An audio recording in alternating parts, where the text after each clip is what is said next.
Caitlin Clark's Nike deal isn't just a payday, it's a pressure cooker. The $28 million figure has upended the WNBA's internal hierarchy, pushing decades of unresolved inequities into the open. For veterans earning less than 1% of that sum in annual salary, the endorsement isn't merely symbolic, it's destabilizing. They've lived through years of commercial neglect, charter flight debates, and off-season overseas grinds. If you're here for the real story and not the filtered version, subscribe. And if you're sticking around for the next meltdown, you better definitely subscribe. Now, as the league finally cashes in, many feel pushed aside just as the payoff arrives. Their frustration isn't with Clark's success, but with a system that uses her as a catalyst while ignoring the cost of getting here. Her rise has become a mirror, and what it reflects isn't easy to face. Stephanie White is now the reluctant face of that reflection. Her new role puts her at the fulcrum of a fragile experiment. Can a league evolve without erasing those who sustained it? With the looming CBA opt-out and increasing speculation of a veteran purge, White's decisions won't just affect wins. They'll shape labor dynamics, media narratives, and union solidarity. Her leadership isn't just tactical, it's symbolic. And whether she can hold the locker room together while the league transforms around it will determine not just Indiana's season, but the WNBA's moral direction. Stephanie White's return to Indiana wasn't supposed to be controversial. To some, it looked like a homecoming, an experienced coach returning to lead a rebuilding franchise. But the moment her appointment intersected with Caitlin Clark's historic Nike deal and rookie debut, everything changed. What should have been a coaching move instantly became symbolic, one loaded with meaning, contradiction, and resentment. To understand why veterans are livid, you have to look at what White represented before she was tapped to lead the Fever. In Connecticut, she was known for backing veterans. She leaned into physical, defense-first systems. She defended players who played with grit and edge. And most importantly, she publicly supported hard-nosed defense against Caitlin Clark when a college game turned rough.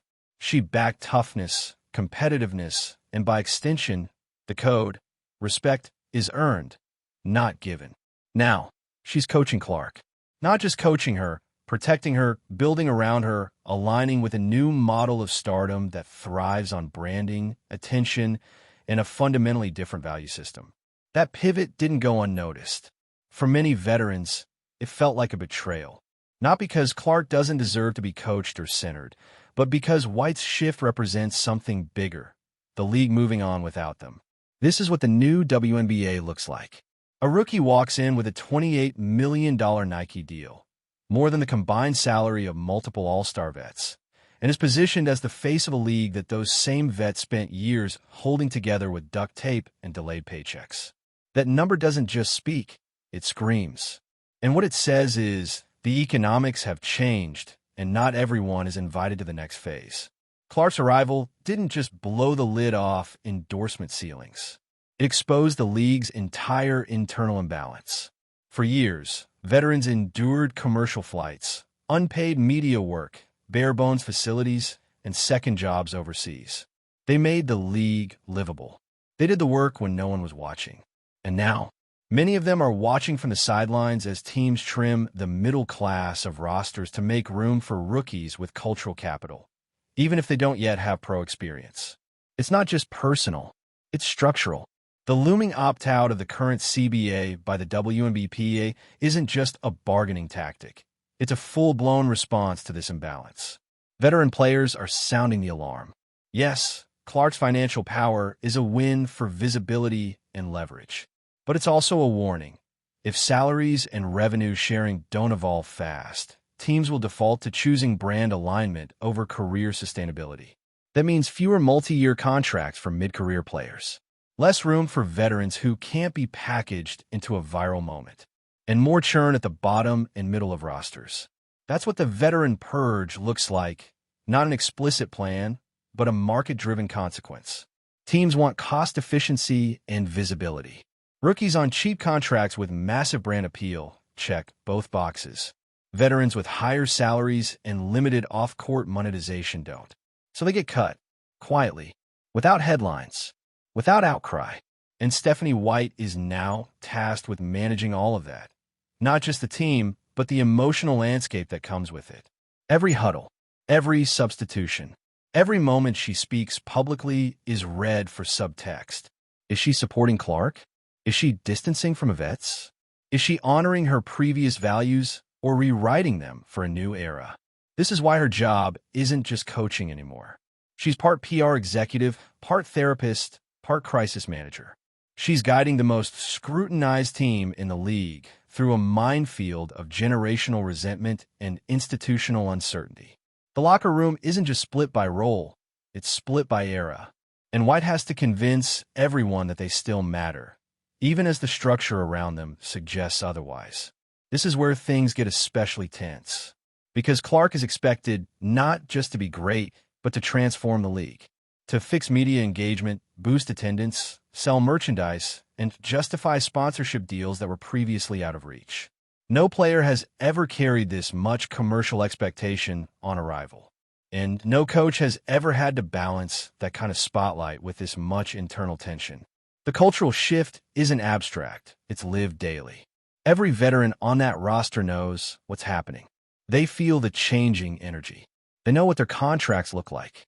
They know what the endorsement money is doing. And they see how quickly the league's identity is being repackaged to suit the arrival of one transcendent figure. This isn't Clark's fault, but she's the flashpoint. She's the embodiment of a new economic reality. And when White, who once defended physical play against Clark, now steps into a role that requires her to curate, elevate, and protect that same player, veterans feel the contradiction. They see the past being overwritten.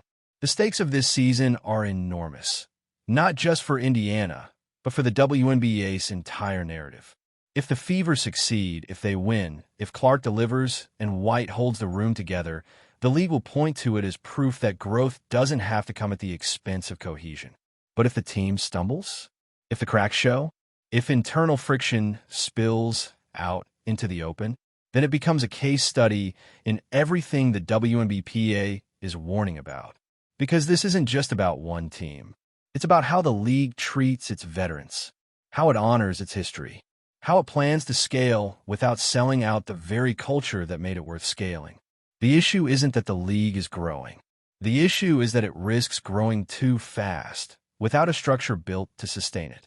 Veteran players aren't angry at Clark. They're angry at a system that finally found its media moment, but forgot who kept the lights on long enough to get there. This is the tension at the heart of the 2024 season. It's not just basketball. It's a referendum on how professional women's sports manage transition. Whether it's possible to center new stars without alienating the ones who paved the way. Whether a league can chase corporate growth and still preserve the community it was built on. And White, she's the test case. If she can navigate this season with grace, with transparency, with real leadership, not just in press conferences, but in how she listens to her players, honors their roles, and manages the cultural divides, she might end up writing the blueprint for what comes next. But if she loses that trust, if the locker room fractures and veterans disengage, the fallout won't be limited to one franchise. It'll fuel a narrative that the league's commercial success is coming at the cost of its soul. And that's not a PR problem. That's an existential one. So the next time you hear a soundbite about growing the game, about rising stars and historic ratings, remember what's underneath it. A league fighting to evolve without collapsing in on itself. A coach tried to hold two realities together. A group of veterans wondering if their sacrifices have been quietly erased. What do you think? Can this league hold it together? Or is it careening toward a divide too wide to fix? Drop your thoughts in the comments. Hit like if you're tracking the deeper story beneath the headlines. Share this with someone who thinks they know what's really going on. And subscribe. We'll be following every twist, every fallout, and every moment that proves just how high the stakes really are. And here's where the pressure really tightens. Because every move Stephanie White makes this season isn't just about wins and losses. It's about optics. The way she handles rotations, post-game interviews, even her body language on the sidelines. It's all being read as a referendum on which WNBA era she's loyal to. The vets aren't just watching. They're evaluating. The front office isn't just assessing her performance. They're tracking how she manages cultural volatility in real time. Because what's unfolding in Indiana isn't isolated. It's not a contained experiment. It's a real-time case study for the entire league. This is what happens when you tether a franchise, and by extension, an entire brand ecosystem, to a single rookie's arrival. When you throw every camera, headline, and marketing dollar behind one narrative, that the WNBA begins and ends with Caitlin Clark.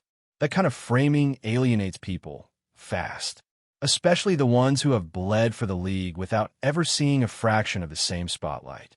Veteran players are sitting on years, decades of sacrifice. They played in gyms where the crowd was outnumbered by empty seats. They signed contracts that didn't pay the bills. They flew coach while rehabbing injuries just to show up for their teams. They took every hit, on court and off, so that this league could exist long enough for a Caitlin Clark moment to even be possible. So when that history is ignored, rewritten, or minimized, the resentment isn't subtle. It simmers. And this season, it's boiling. The CBA opt-out? That wasn't just a strategic threat. It was a desperate move to claw back agency. The league's commercial explosion has happened so fast that the structure holding it up can't stretch anymore without tearing. The veterans see the writing on the wall. More money's coming in, but where's it going? How is it being distributed? Who's being elevated and who's being squeezed out? Right now, the answer is clear. High-visibility rookies with commercial weight are being prioritized. Middle-tier veterans with no flashy endorsements? They're being reclassified as financial inefficiencies. That's what the so-called veteran purge actually looks like. It's not loud. It's not a memo. It's a quiet restructuring. Players not getting re-signed, contracts not being renewed, names quietly disappearing from rosters. And every time that happens, it signals to the rest of the league that loyalty has a shelf life. That even being a cornerstone of team culture can't save you if your Q rating isn't high enough to justify your paycheck. This is why the opt-out is so critical. Because the league can't just scale the hype without scaling protections for its players. If they don't restructure revenue distribution, increase base salaries, or create new pathways for veterans to stay involved in team infrastructure, the WNBA risks cannibalizing the very stability that allowed it to grow. And again, none of this is Caitlin Clark's fault. She's not asking to displace anyone. She's not pulling strings behind the scenes. She's playing. She's showing up. She's carrying the weight of a league's marketing machine and a media ecosystem that decided she was the golden ticket. But even if she's not responsible, she's still the center of gravity. Every decision made around her has ripple effects. And right now, those ripples are crashing directly into veteran players who've spent their careers getting the league to this moment, only to find out they might not be part of what comes next. And Stephanie White is now the face of that contradiction. She's tasked with protecting a player she once called out. She's expected to maintain the trust of veterans while executing a strategy that many of them believe is engineered to phase them out. And she has to do all of it under full public surveillance. This isn't the usual coaching pressure. This is ideological pressure, cultural pressure, existential pressure. Because the WNBA has always stood for more than basketball. It's been about community, about resilience, about sisterhood in the face of systemic neglect. And now that corporate dollars are finally flowing in, the question is whether that identity can survive the commercialization wave, or whether it'll get flattened in the pursuit of growth. That's why this season feels like a breaking point. Every storyline leads back to the same question. Can the WNBA evolve without erasing its foundation? Can it build a new generation of stars while still honoring the ones who made the league viable? Can the league promote individual brands without dismantling its collective ethos? Right now, there's no consensus, and that lack of clarity is dangerous. Because when you don't have shared direction, you get fracture. You get generational resentment. You get locker rooms filled with side eyes, passive comments, and internal silos. You get a union torn between protecting its veteran base and adapting to a new reality shaped by billion-dollar marketing deals and viral highlights. You get confusion. You get instability. You get risk. And the burden of managing that risk has landed squarely on the shoulders of Stephanie White. Her challenge isn't just to win games. It's to hold the room together, to convince veteran players that their contributions still matter, that their voices are still valued, that there's still a place for them in a league that increasingly seems obsessed with youth, hype, and headline grabs. That's a brutal assignment, because even if White does everything right, even if she fosters open communication, honors the past, and integrates the old guard with the new, she's still fighting against structural momentum that's pulling the league in a very specific direction. Toward spectacle, toward profit, toward star-centricity. And the risk is that, in chasing that vision, the league hollows itself out. Losing veterans isn't just a talent issue. It's a cultural one. These players aren't just bodies on the court, they're cultural stewards. They pass down unwritten rules. They mentor rookies. They bridge eras. Without them, the league loses its connective tissue, its continuity, its soul. So this season, everything's on the table. The Fever's chemistry, the Union's strategy, the league's integrity. It's not about whether Clark will shine. She will. She already is. It's about whether her rise can coexist with the league's deeper values, or whether her ascent will trigger a chain reaction that permanently alters the WNBA's DNA. The answers won't come in press releases. They'll come in minutes played, contracts signed, paychecks negotiated, and in how players, all players, are treated when the cameras aren't rolling. The WNBA is not just walking a tightrope. It's sprinting across it with a spotlight overhead, a camera crew below, and the weight of 27 years of history pulling in every direction. At the center of this balance act is Stephanie White, who's trying to coach through a firestorm where no win is neutral and no loss is just a loss. Her role, once strictly defined by rotations and film breakdowns, now demands Olympic-level diplomacy. And that's not exaggeration, because every decision she makes feeds one of two narratives. Either she's sold out the league's legacy to serve the hype machine, or she's resisting inevitable change and holding back the future. That binary is a trap, but it's also exactly where the league has backed itself. Let's not sugarcoat this. The fever pitch around Caitlin Clark's entry into the league has been nothing short of historic. Her college dominance, viral highlights, and massive fan base make her the kind of player leagues dream of building around. And the Nike deal? That's not just a contract, it's a cultural statement. It says, this is the moment. This is who we're betting on. This is who we're protecting. But that spotlight doesn't just illuminate, it isolates. Clark didn't ask for this much weight, but now she carries it. She walks into every arena with more pressure on her than any WNBA rookie ever. She's expected to fix the ratings gap, drive merchandise, make the league globally relevant, and win. Immediately, and veterans see that pressure, but they also see what's missing. Where was this investment when they were rookies? Where is this infrastructure, this media push, this brand coordination?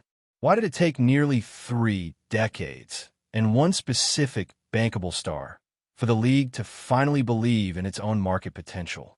It's not just frustrating, it's painful, because the message, whether intentional or not, is that the league was waiting for someone else to validate it. Someone who checked a new set of boxes.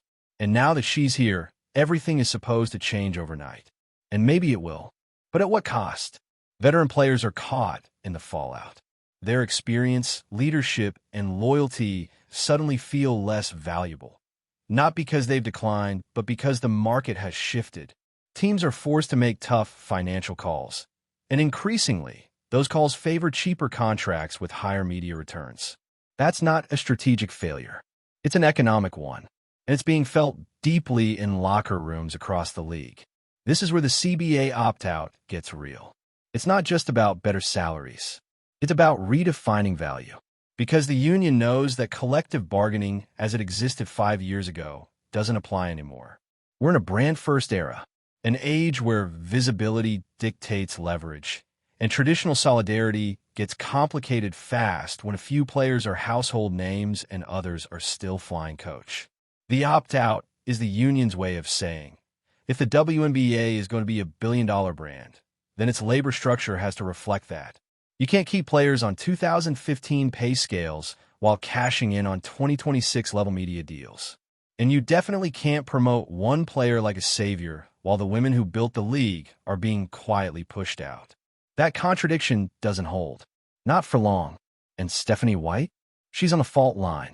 Coaching Clark, defending vets, managing team chemistry, dealing with cameras in her face every second, all while trying to act like this is just a normal basketball job.